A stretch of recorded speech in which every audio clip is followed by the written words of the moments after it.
आज हम पहला एपिसोड लेके आपके सामने हैं, जिसमें हमारे गेस्ट हैं अमृतांशु शर्मा, जो कि शायरी के दुनिया के उभरते हुए सितारे हैं, जिन्होंने दिन दोगुनी रात चौगुनी करके अपना नाम कमाया है। जितनी उन्होंने मेहनत की है उतनी ही जल्दी उन्होंने मकाम भी पाए हैं। हाल ही में उन्होंने सऊदी और दुबई जैसे मुशायरे पढ़े। टैलेंट हंट, जहाँ पर 1000 राइटर से भी ज़्यादा थे पूरे इंडिया से, वहाँ पर उन्होंने न सिर्फ भाग लिया बल्कि उसके विजेता भी रहे। तो आज वो हमारी दावत पे हमारे बीच हैं, तो आज हम उनसे कुछ बातचीत करेंगे और जानेंगे कि किस किस तरह की शायरी वो कर रहे हैं। अमृतांशु भैया, पहले तो आपका बहुत बहुत शुक्रिया। बहुत शुक्रिया कि आप हमारी दावत पे यहाँ आए। बहुत मोहब्बत। तो आज हम आपसे बहुत सारी बातें करेंगे और जानेंगे आपके सफ़र के बारे में। तो सबसे पहला सवाल तो यही है कि ये सफ़र शुरू कैसे हुआ, शायरी की तरफ लगाव कैसे आया? इसके पीछे एक वाक़या जो है वो यूँ है कि मेरा जो ताल्लुक़ संगीत से रहा है वो ज़्यादा पहले से रहा है जी। मैं और मेरा कज़न भाई एक हम लोग बैठ के रियाज़ कर रहे थे, तो उस वक्त हमने टीवी पर एक हेडलाइन सुनी कि एक शायर जो खून थूकता है जी।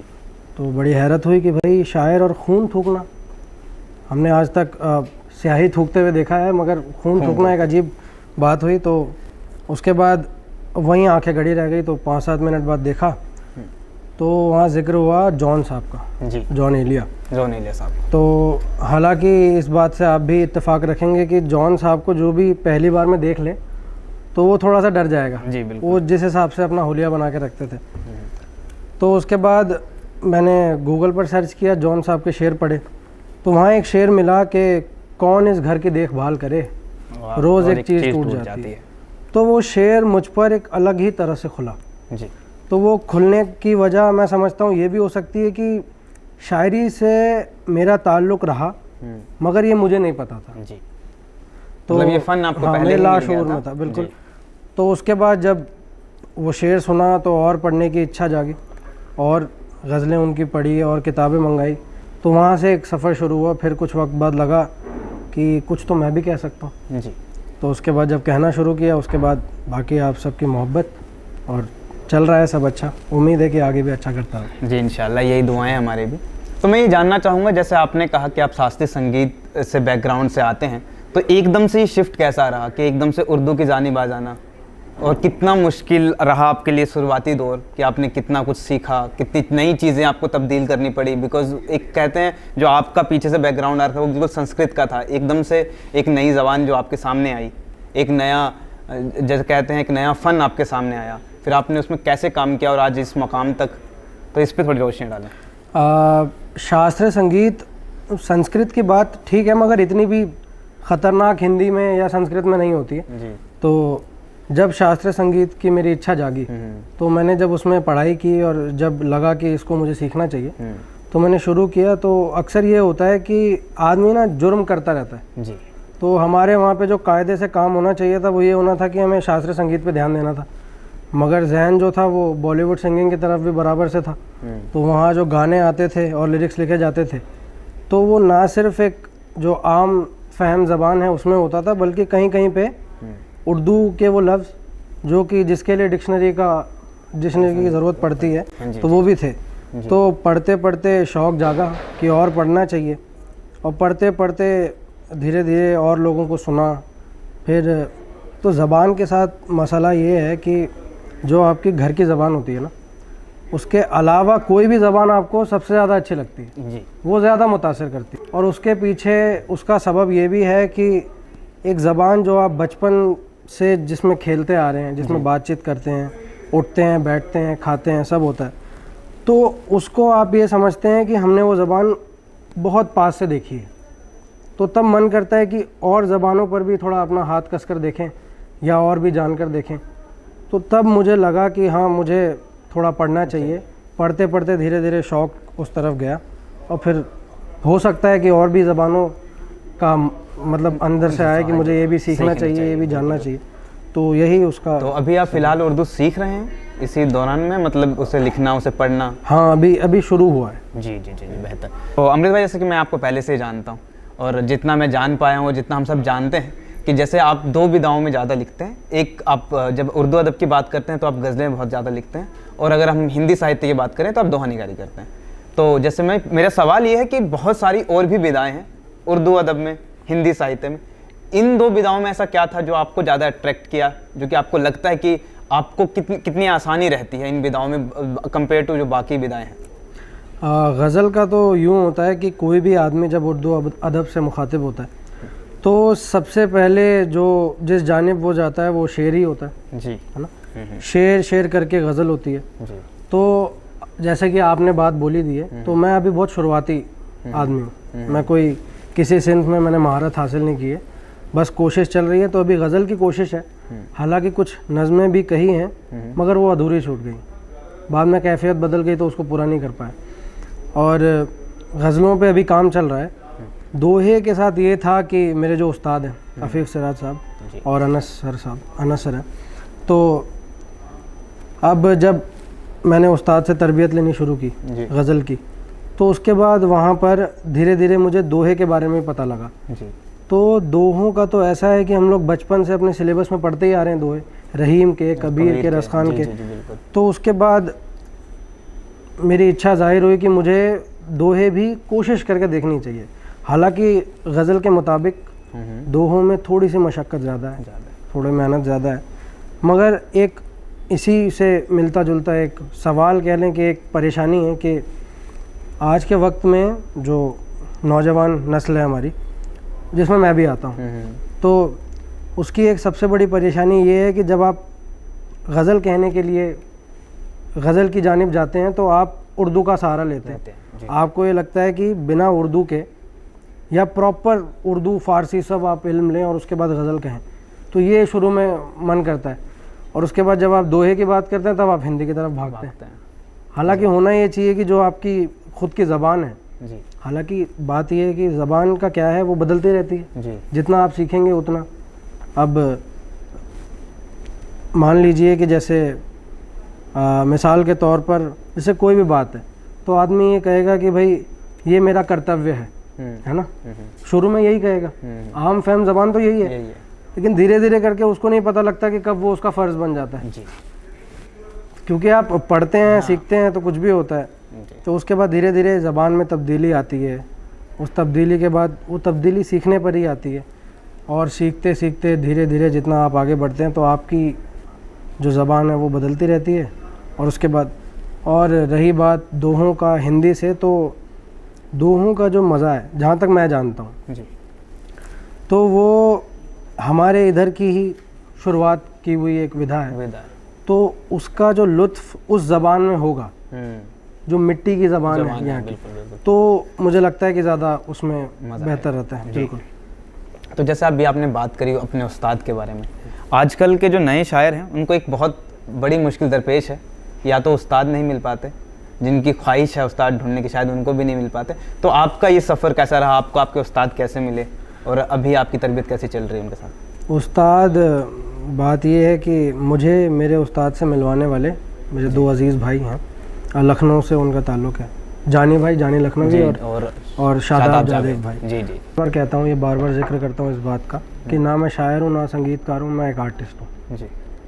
तो कलाकार, चाहे वो कोई भी कला हो, कला से मुझे प्यार है। अब वो नहीं पता है कि वो शायरी है कि संगीत है कि आगे चल के मैं पेंटिंग करने लगूं कि एक्टिंग करने लगूं। तो बात ये है कि ये खुदा का करम है, ऊपर वाले की देन है, बस जो भी है कि उन्होंने इतने बड़े बड़े मकाम दिए।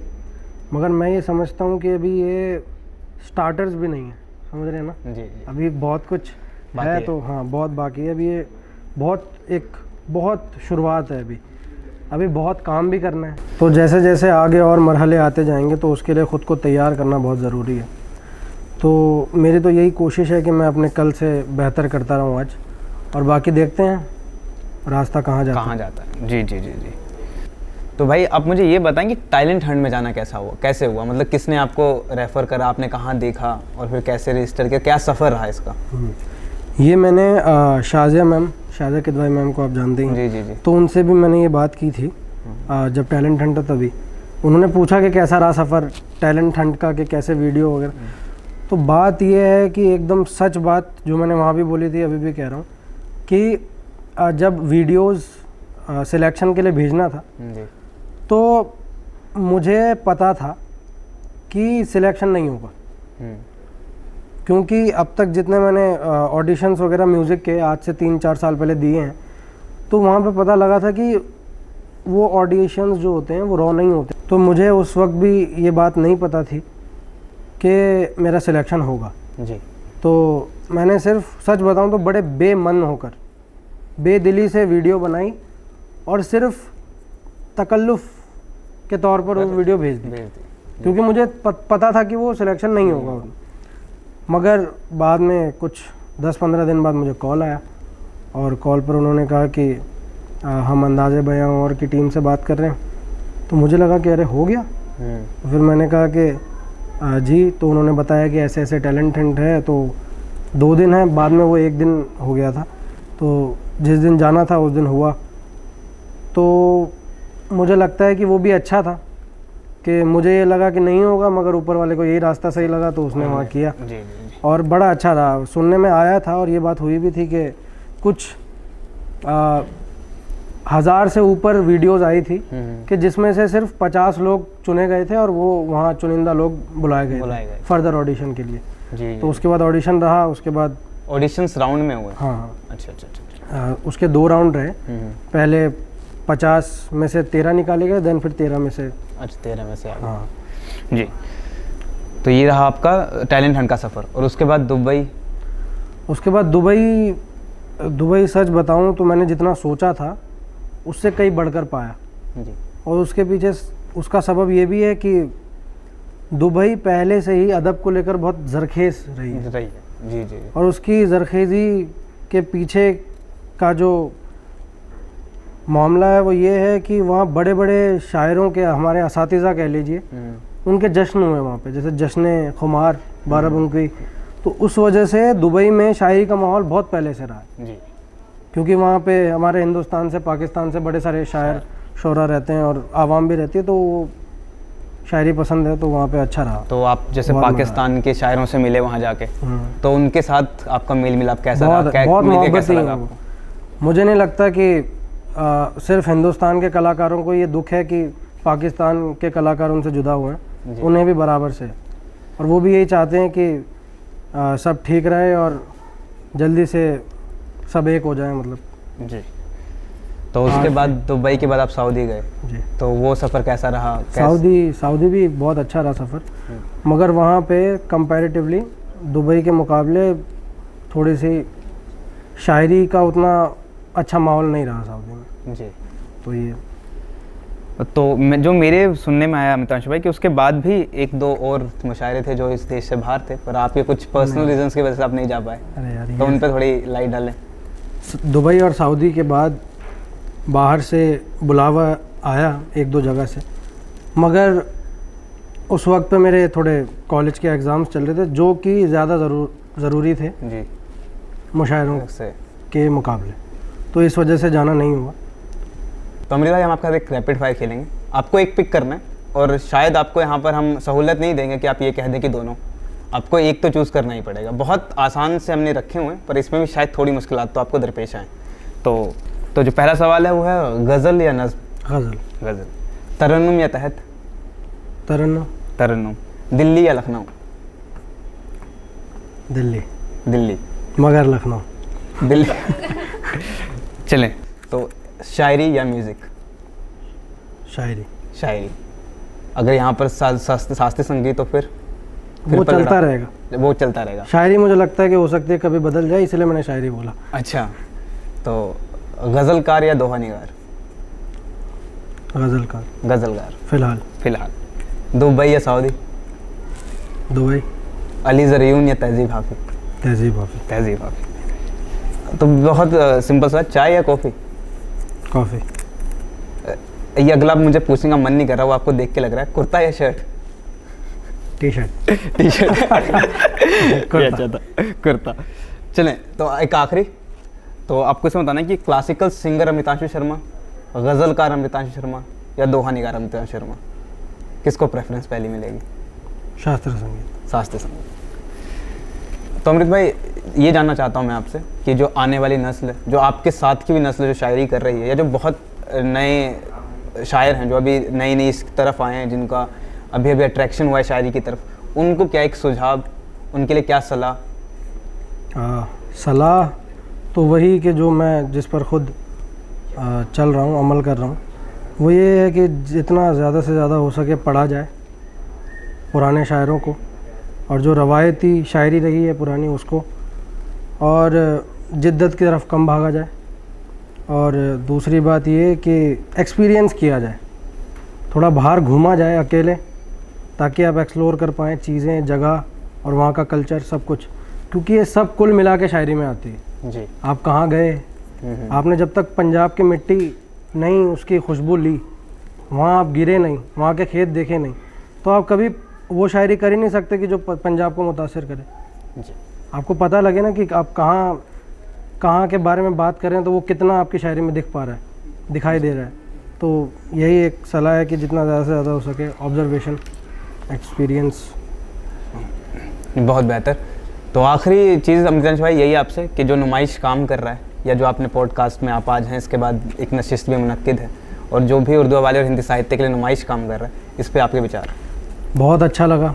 साबिर भाई और मेरे मरासिम तो पहले से बहुत अच्छे हैं जी। मगर फिर भी बहुत अच्छा इंटरव्यू रहा, और नुमाइश की तमाम टीम को और जय भाई को बहुत बहुत शुभकामनाएं कि आगे भी और भी ऐसे बेहतर पॉडकास्ट और नशिस्तें करते हैं। जी, शुक्रिया। तो अमृत भाई, जाते हुए आपको देखने वाले दर्शक और यहाँ पर सभी जो अभी यहाँ पॉडकास्ट भी सुन रहे हैं, जो भी यहाँ पर हैं, वो सब आपसे कुछ सुनना चाहते हैं। तहत में चलेगा? चलेगा, सुना दें।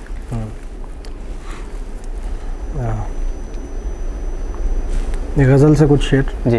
गज़ल की ही बात की तो गज़ल से शेर। हाँ, तो करता ही नहीं नौहा गरी दिल ये गवारा, वाह।